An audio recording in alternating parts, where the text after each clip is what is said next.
Basically what's going on is TikTok has a lot of fucking US consumer data. I think over 100 million people in the US have TikTok accounts. The United States kind of doesn't like the idea China has so much data. China says, oh no, well, we don't transfer any of that to China. It's all stored in the US. It's probably bullshit. So basically the goal is we want China to sell, we want TikTok to be sold to another US company. People keep bringing up Microsoft. There's a company that buys it. But the goal is like you have 45 days, your shit's getting shut down.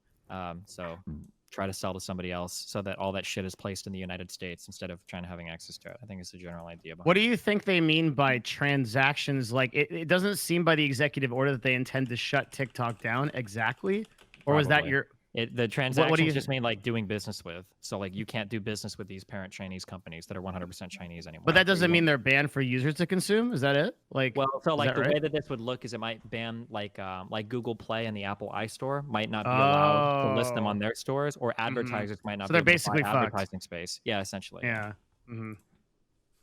Jesus. So what led to this? So they think that TikTok is some sort of spyware for the Chinese government? Is that what's going on? I mean, it probably is, but generally the United States has a pretty aggressive look towards China, especially under Trump. But historically, we kind of always had. Why not? Okay, wait, that's the real. Why not do some Jason Bourne shit? And like, I'm not memeing. I'm being dead serious. Why not do some like reverse psychology? So if you have the information that TikTok may possibly be some sort of spyware, why not play oblivious and act like you don't know, and instead put some sort of like reverse Trojan, where now you get to feed directly into like the informational pool, and whatever information is given off to the Chinese government or Chinese secret agent has now something attached to it that leads them directly into the infrastructure of all their secrets. Why not reverse it like that and do some five-head chess? Well, because if we wanted to do that, we already do stuff like that, but we don't. Why would we give up all of our consumer data in exchange for that? True, like we already do crazy, dude. There's a program called Stuxnet. If you're ever bored looking shit up, America does some insane. I've already heard of that.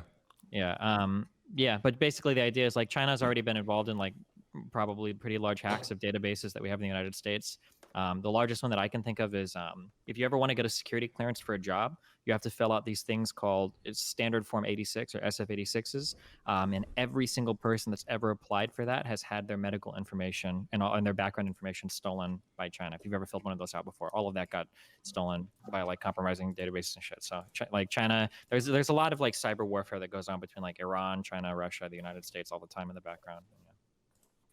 What do they do with it? Yeah. I mean, a lot of stuff theoretically could be done with it. You could use it for leverage on people in a political sense.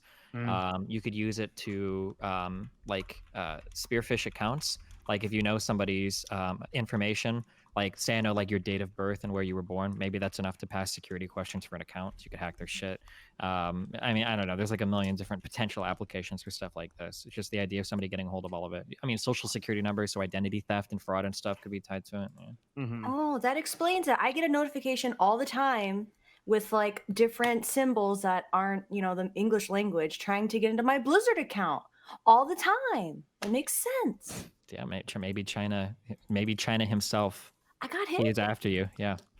And dude, I get those fucking spam messages on my phone, like 4 spam calls a day and like 5 texts for like CBD oil and voting for various people every day. Can't stop it. Dude, since I came on the show last week and I gave my number to give for people to give me tips and to give me leaks and information, people signed me up for Martha Stewart last week. They signed me up for this program to stop masturbating to like gay porn. It's like a church program. So thank you, Scuffed Chat. But I'm glad you're Slasher. I'm glad you're finally getting help. Thank you. Really, the worst one though was someone signed me up for the Joe Biden newsletter. You motherfuckers out there, unbelievable. That really crosses the line. You can't do that. I mean, I'll keep it a buck with you. I've been signed up for 2 years to something called Cocky Boys, and I haven't unsubscribed. I don't know why.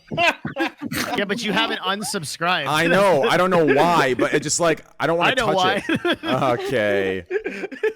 It's fucking like, who the fuck thinks of signing up to Cocky Boys? Like, that's just so fucked up, bro. Of course it comes when you order it. Okay, buddy. You're so cute, Myers. Where the hell did that come from? I don't know, I'm just looking at you. You got blue eyes. That's just nice. Okay. He was thinking about Cocky Boys, and then, transition. Mm-hmm. It ain't like that, bro. I'm telling you, bro. It ain't like that. Okay, I'm not gay. Okay, there's nothing wrong with being gay, but I'm not gay. I'm just noticing a. Okay, let's. I don't want to talk about this for 2 hours. Please. Go to the Okay. next one. All right. Next topic.